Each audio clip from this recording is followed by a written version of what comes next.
नमस्कार मित्रों, मैं डॉक्टर कपिल सैनी एक बार फिर आपके साथ हूं और आज हम बात करेंगे डेल्टा प्लस के बारे में। कोविड का जो डेल्टा प्लस वेरिएंट है वो क्या है, उसके सिम्टम्स क्या हैं, हम कैसे खुद को और अपने परिवार को उससे बचा सकते हैं। तो सबसे पहले जानते हैं कि ये डेल्टा क्या है। देखिए, कोविड वायरस के 4 मेन स्ट्रेन हैं, alpha, beta, theta and delta. Delta जब थोड़ा एडवांस हो जाता है, उसमें कुछ अलग तरह का म्यूटेशन मिलता है, तो उसे हम डेल्टा प्लस बोलते हैं। इसे डेल्टा प्लस क्यों बोला जाता है? क्योंकि ये थोड़ा एडवांस होता है और इसमें और नॉर्मल डेल्टा में ये डिफरेंस होता है कि ये आपके लंग्स पे थोड़ा जल्दी अटैक करता है। क्योंकि जनरली जो कोविड वायरस 5 to 7 डेज़ या 10 डेज़ के लगभग आपके लंग्स में पहुंचता है, उससे बहुत ही जल्दी लगभग 2-3 दिन या मैक्सिमम 5 दिनों में ये आपके लंग्स पे अटैक कर देता है। इसीलिए इसे डेल्टा प्लस बोला जाता है। तो क्या घबराने वाली बात है? देखिए, क्योंकि इस वायरस का जो आपके लंग्स पे अटैक करने का जो टाइमिंग है वो काफ़ी कम होता है, इसलिए डेफिनेटली थोड़ा डरने की बात है। लेकिन यहाँ कुछ अच्छी बातें भी हमें देखने को मिली हैं। इंडिया में इस वायरस का जो बिहेवियर है वो थोड़ा चेंज मिला है। सबसे पहले इसका इन्फेक्शन की जो रेट है वो काफ़ी कम है। कॉन्टैक्ट ट्रेसिंग में जिन लोगों को डेल्टा प्लस वेरिएंट मिला था, उन लोगों में अगर 10 लोगों की जांच की गई है तो वहाँ केवल 1 आदमी पॉजिटिव मिला है। जबकि डेल्टा में, जिसने कि तीसरी लहर बनाई थी पूरे इंडिया में, उस डेल्टा वायरस में अगर आप एक इन्फेक्टेड पर्सन के कॉन्टैक्ट ट्रेसिंग करते हैं और उसमें 10 आदमी मिलते हैं तो 10 में से आपके कम से कम 8 से 9 आदमी पॉजिटिव मिल रहे थे। वहीं डेल्टा प्लस में केवल 1 आदमी पॉजिटिव मिल रहा है। ये बहुत अच्छी बात है क्योंकि फ़िलहाल इसका जो रेट ऑफ इन्फेक्शन है वो काफ़ी कम है। तो ये हमारे लिए एक बहुत ही अच्छी बात है कि अभी ये बहुत ज़्यादा फैल नहीं रहा है। थर्ड एंड इम्पॉर्टेंट थिंग कि अभी इसके केसेस बहुत ज़्यादा नहीं बढ़ रहे हैं। तो ये हमारे लिए बहुत अच्छी बात है कि हम पहले से ही तैयारी करके रखें कि हमें इससे ज़्यादा बढ़ने नहीं देना है। अब इसके सिम्टम्स की बात करते हैं। इसके सिम्टम्स में और कोविड वायरस के सिम्टम में बहुत ज़्यादा डिफरेंस नहीं रहेगा, लेकिन एक इम्पॉर्टेंट चीज़ रहेगी जिससे आपको ये पता लगेगा कि ये आपके शरीर में डेल्टा है या डेल्टा प्लस है। देखिए, अगर डेल्टा आपकी बॉडी में रहेगा तो आपको इन्फेक्शन होने के बाद थोड़े छोटे सिम्टम कुछ दिनों तक रहेंगे और आपको जो लंग से रिलेटेड मेजर सिम्टम्स जो होते हैं वो लगभग 7 से 10 दिन बाद आएंगे। लेकिन अगर आपको डेल्टा प्लस वेरिएंट से इन्फेक्शन हुआ है तो 2 से 3 दिन बाद, मीन्स एवरेज हम 3 दिन ले लेते हैं, 3 दिन के बाद ही आपको लंग से रिलेटेड सिम्टम्स आना स्टार्ट हो जाएंगे, जिसमें आपको तेज़ ड्राई कफ हो सकता है, आपको सांस लेने में दिक्कत हो सकती है। ऐसा हो कि आपको पहले दिन थोड़ा ज़ुकाम हुआ है या पहले दिन आपको फीवर हुआ है और उसके दूसरे तीसरे दिन बाद ही आपको ये सिम्टम आना स्टार्ट हो जाएं या 5वें दिन के अंदर ही आपको ये सिम्टम आना स्टार्ट हो जाएं, तो आपको पॉसिबिलिटी हो सकती है कि आप डेल्टा प्लस से इन्फेक्टेड हुए हैं। अब हमें इससे बचने के लिए क्या करना है? सबसे पहली चीज़, हमें लापरवाही बिल्कुल नहीं रखनी है।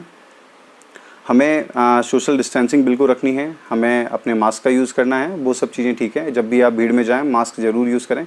लेकिन मास्क के साथ भी एक प्रॉब्लम है, कुछ लोग मास्क को पूरे दिन भर यूज़ कर रहे हैं, इवन सोते वक्त भी यूज़ कर रहे हैं।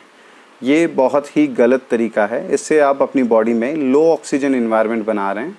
आपको मास्क का प्रयोग ज़रूर करना है, लेकिन मास्क से ज़्यादा ज़रूरी सोशल डिस्टेंसिंग है। आपको अगर कोई भी पर्सन इन्फेक्टेड लग रहा है तो आपको उससे डिस्टेंस बना के रखना है, एटलीस्ट 6 फीट। आपको कम से कम इतना डिस्टेंस बना के रखना है। अगर आपको लग रहा है घर में किसी आदमी को किसी भी तरह का इन्फेक्शन है रेस्पिरेटरी ट्रैक्ट से रिलेटेड, तो उससे थोड़ा डिस्टेंस आपको बना के रखना है। भीड़ में जाते वक्त आपको मास्क हमेशा कंपलसरी प्रयोग करना ही है। इस चीज़ में आप बिल्कुल लापरवाही मत रखिए। ये मत सोचिए कि कोविड अभी डाउन हो गया है। आपको इन सभी चीज़ों का प्रयोग करना है। 4th एंड सबसे इम्पॉर्टेंट थिंग, आपको ये चीज़ समझनी है कि कोविड का टिल टुडे कोई ट्रीटमेंट नहीं है। तो जो ट्रीटमेंट है वो है आपका इम्यूनिटी। तो इम्यूनिटी के बारे में हम बहुत सारी बात करते रहते हैं कि इम्यूनिटी बढ़ाना चाहिए, ये होना चाहिए, वो होना चाहिए। लेकिन क्या आप जानते हैं कि इम्यूनिटी रहती कहाँ है? ये इम्यूनिटी आपके होती है ब्लड में। आपके ब्लड के जो WBCs हैं, टी लिम्फोसाइट, बी लिम्फोसाइट, ये सभी मिलकर आपका इम्यूनिटी बनाते हैं। और ये चीज़ आयुर्वेदा में कही गई है। आयुर्वेदा में भी जो ओज होता है, 2 तरह का जो ओज है, उसमें एक तरह का ओज आपके पूरे ब्लड के थ्रू आपकी पूरी बॉडी में सर्कुलेट करता है, वो इम्यूनिटी क्रिएट करने का काम करता है। तो ये दोनों चीज़ें एक जैसी हैं, सिमिलर हैं। तो हमें ये चीज़ ध्यान रखनी है कि हमें ऐसी चीज़ों का प्रयोग करना है जो आपके ब्लड में टॉक्सिन्स का लेवल कम रखें। आपकी बॉडी में जब टॉक्सिन्स कम रहेंगे तो आपकी इम्यूनिटी मेंटेन रहेगी और आपका ब्लड आपकी बोन्स में बनता है। तो जब भी आप एक्सरसाइज करते हैं, रेगुलर एक्सरसाइज करते हैं, तो आपके मसल्स, बोन्स ये सब हेल्दी होते हैं, वो हेल्दी ब्लड बनाते हैं। इसलिए एक्सरसाइज करना बहुत ज़्यादा ज़रूरी है। अगर आप सुबह उठकर योगा, प्राणायाम और आसन वगैरह करते हैं तो ये आपके लिए बेस्ट एक्सरसाइज है। रेगुलर करेंगे तभी आपकी इम्यूनिटी बनने वाली है। अगर आप सोच रहे हैं कि जब मैं इन्फेक्टेड हो जाऊँगा उसके बाद मैं अपनी इम्यूनिटी बढ़ाने वाली चीज़ें ले लूँगा, तो बिल्कुल नहीं, आपको ऐसा बिल्कुल नहीं करना है। आपको अभी से अपनी इम्यूनिटी पे काम करना स्टार्ट करना है। आपको अभी से आयुर्वेदा इम्यूनो बूस्टर्स लेने हैं, आपको अभी से प्राणायाम करना है, अभी से योगा करना है और ऋतु के अनुरूप खाना ज़रूर खाना है। अभी क्योंकि वर्षा ऋतु स्टार्ट हो गई है लगभग, तो इस ऋतु में वैसे भी एनवायरनमेंट में बहुत सारे इन्फेक्शंस बढ़ते हैं और वात का प्रकोप होता है। वात का प्रकोप होता है, इसका मतलब क्या है कि वात का प्रकोप होने का मतलब है हमारी बॉडी में इम्यूनिटी कम हो सकती है, हमारी बॉडी में जॉइंट पेन हो सकते हैं, हमें इन्फेक्शंस लग सकते हैं, क्योंकि वात जो होता है वो आपकी इम्यूनिटी को कम करता है। अगर उसका प्रकोप हो गया शरीर में तो आपकी इम्यूनिटी को कम करेगा। तो हमें उससे बचने के लिए वातवर्धक चीज़ों का प्रयोग बिल्कुल कम करना है, रूखी सूखी और ठंडी चीज़ों का प्रयोग नहीं करना है। जैसे ही वर्षा ऋतु स्टार्ट हो, आप ध्यान रखिए कि आपको ठंडी चीज़ों का प्रयोग नहीं करना है। एक और बहुत ही इम्पॉर्टेंट चीज़ कि इस सीज़न में नेचर में अम्ल रस का प्रधानता होती है। आप देखेंगे कि इस सीज़न में बहुत सारा अंकुरण होता है, बहुत सारे बीज स्फुटित होते हैं और उनके लिए जो पीएच चाहिए होता है वो थोड़ा एसिडिक चाहिए होता है। इसलिए नेचर ने ये पहले से ही बनाया हुआ है कि इस सीज़न में थोड़ा सा एसिडिक इन्वायरमेंट बनेगा, तो जो भी नेचर रहेगी वहाँ पे बीजों का अंकुरण अच्छा होगा और आपके जो पौधे हैं वो बढ़ सकेंगे। इसी के साथ आप देखेंगे जो जीव जंतु इस सीज़न में पैदा होते हैं वो भी एसिड बेस ही होते हैं। बेसिकली उनमें एसिड की प्रधानता होती है। जब वो आपको काटेंगे तो बिल्कुल रेडनेस आपको दिखेगी, लाल चकत्ते हो जाएंगे। तो इस तरीके की जीव जंतु और कीड़े मकोड़े आपको देखने को मिलेंगे। तो इसलिए इस सीज़न में आपको खट्टी चीज़ों का प्रयोग भी नहीं करना है। इस सीज़न में आपको खट्टे से थोड़ा बच के रहना है और वातवर्धक चीज़ों का प्रयोग नहीं करना है। इसीलिए पिछले वीडियो में मैंने आपको बताया था कि इस सीज़न में या बादल होने पर हमारे शरीर में दर्द क्यों होता है। वो दर्द का कारण भी यही है कि वो हमारे शरीर में वात बढ़ा देते हैं और वात बढ़ाने की वजह से हमें जॉइंट पेन होता है। तो हमें इस चीज़ का ध्यान रखना है कि अगर हमारी इम्यूनिटी को हमें इस सीज़न में मेंटेन रखना है तो हमें वातवर्धक चीज़ों का प्रयोग कम करना है। हमें बहुत ज़्यादा लंबा नहीं चलना, बहुत ज़्यादा एक्सरसाइज नहीं करनी है, क्योंकि एक्सरसाइज करना डेली बहुत ज़्यादा ज़रूरी है, लेकिन बहुत ज़्यादा एक्सरसाइज नहीं करनी। इसलिए मैं जो रिकमेंड करता हूँ वो करता हूँ कि आप योगा, आसन और प्राणायाम कीजिए। ये हैवी एक्सरसाइजेस की कैटेगरी में नहीं आते हैं और ये आपके शरीर में वात प्रकोपित भी नहीं करते हैं, बल्कि ये आपके शरीर में वात प्रकोपित करने की जगह आपके शरीर के जितनी मसल्स हैं उनको रिलैक्स करते हैं और ऑक्सीजन का, हाई ऑक्सीजन इन्वायरमेंट आपकी बॉडी में क्रिएट करते हैं, जिससे आपकी इम्यूनिटी बढ़ती है। इस सीज़न में हमें थोड़े स्निग्ध चीज़ों का प्रयोग करना है, जिसमें गौ घृत हो सकता है, आप गाय के घी का थोड़ा प्रयोग कर सकते हैं, लेकिन उसे अपनी अग्नि यानी एपेटाइट के अकॉर्डिंग ही आपको प्रयोग करना है, क्योंकि जो घी जो होता है वो वात का भी शमन करता है और पित्त का भी शमन करता है।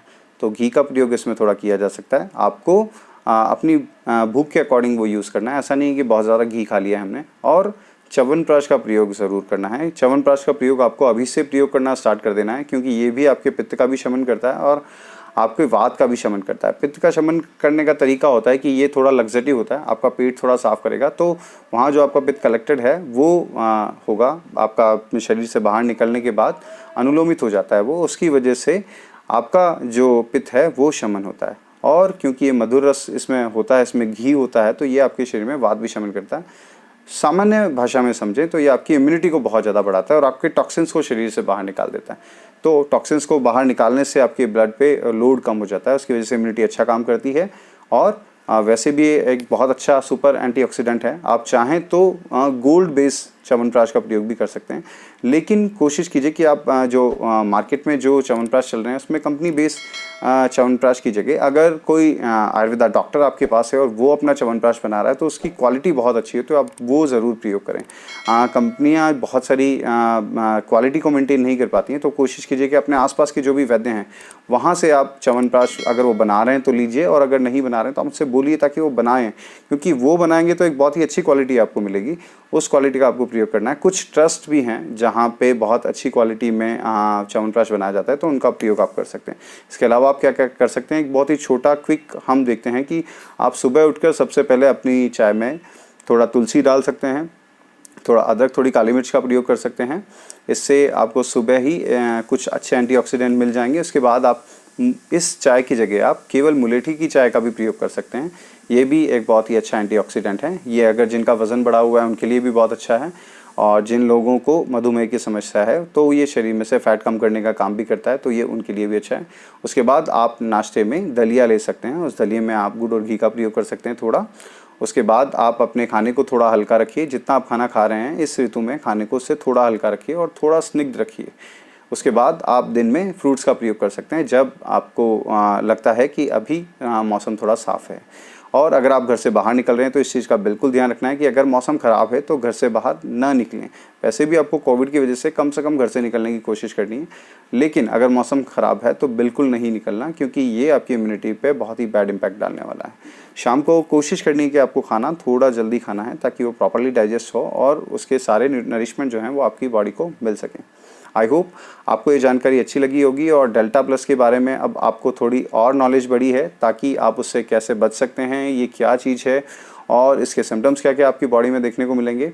तो आप बिल्कुल इन सभी चीज़ों का प्रयोग कीजिए, और अगर आपको ये वीडियो अच्छा लगा है तो आप इसे लाइक कर सकते हैं। आप हमारे चैनल को सब्सक्राइब कर सकते हैं हमसे कंटिन्यू जुड़े रहने के लिए। लेकिन इन सबसे ज़रूरी बात, इस वीडियो को अधिक से अधिक लोगों तक पहुँचाएँ ताकि ये जानकारी सभी लोगों को मिले और सब लोग इससे लाभ उठा सकें। जय हिंद, जय भारत।